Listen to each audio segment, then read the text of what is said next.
بسم اللہ الرحمن الرحیم۔ السلام علیکم، میں عدنان احمد ایسٹرولوجر وائل ستارے میں خوش آمدید دوستو۔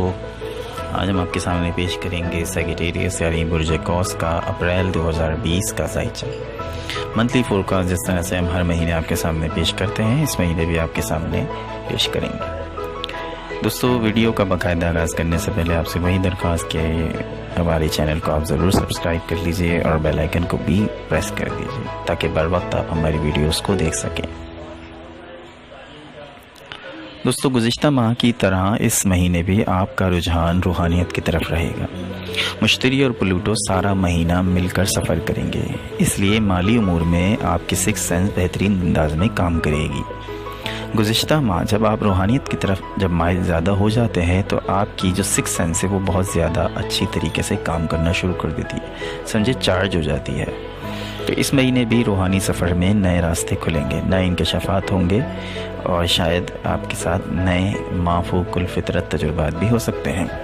صحت اس مہینے اچھی نظر آتی ہے، 19 تاریخ کے بعد اس پر توجہ دینے کی ضرورت ہے۔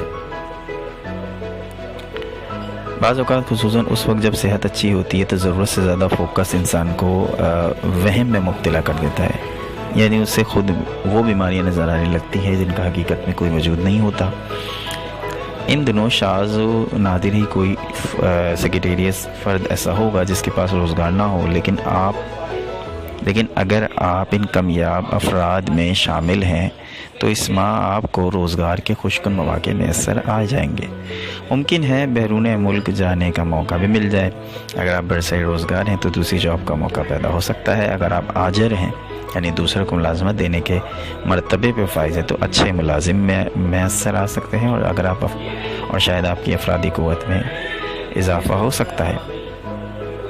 تفریح کا سالانہ دور عروج اس ماہ کی 19 تاریخ تک جاری رہے گا۔ یہ زندگی لطف اٹھانے اور دنیاوی لذت سے مستفیض ہونے کا وقت ہے۔ مہینے کے شروع میں مریخ اور زحل مل کر سفر کریں گے، جس کی وجہ سے قسمت آزمائی کے کھیلوں میں کامیابی مل سکتی ہے۔ صورتحال ایسی ہوگی کہ آپ پیسہ کمائیں گے اور لطف اندوز بھی ہوں گے۔ آپ اپنی خوشی پر بھی پہلے سے زیادہ خرچ کریں گے۔ 11 سے 27 تاریخ تک معاملات محبت پیچیدہ نظر آتے ہیں۔ آپ کو اپنے تعلق پر پہلے سے زیادہ محنت کرنی پڑے گی۔ کوئی کلش نظر آ رہی ہے۔ 11 تاریخ سے پہلے آپ کا روحانی امور کا سیارہ طارد آپ کے چوتھے گھر میں ہوگا، جس سے اشارہ ملتا ہے کہ آپ کے سماجی میل ملاپ کا دائرہ آپ کے گھر اور خاندان کے گرد ہی گھوم رہا ہے۔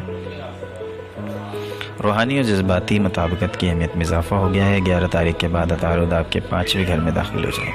محبت میں لطف و تلذذ کی اہمیت بڑھ جائے گی۔ آپ سنجیدہ تعلق استوار کرنے کے موڈ میں نہیں ہوں گے۔ 27 تاریخ کو عطارد آپ کے 6 گھر میں داخل ہو جائے، تب آپ پہلے کے مقابلے میں سنجیدہ ہو جائیں گے، تب معاملات زیادہ بہتر انداز میں چل سکیں گے دوستو۔ یہ مختصراً آپ کے سامنے منتھلی فورکاسٹ پیش کیا جاتا ہے۔ تو ڈیٹیل سے دیکھنے کے لیے آپ ہمارا جو پورے سال کا جو فورکاسٹ ہے اس کو بھی ضرور ملاحظہ کیجیے، اس کو بھی ضرور سنیے۔ تو دوستو یہ تھی آج کی ویڈیو۔ انشاءاللہ تعالیٰ دوبارہ آپ سے ملاقات ضرور ہوگی نیکسٹ ویڈیو میں۔ تب تک کے لیے اپنا ضرور خیال لیجیے گا، بہت خیال رکھیے گا۔ تب تک کے لیے اللہ نگہبان۔ Subscribe our channel, press the bell icon to never miss any video.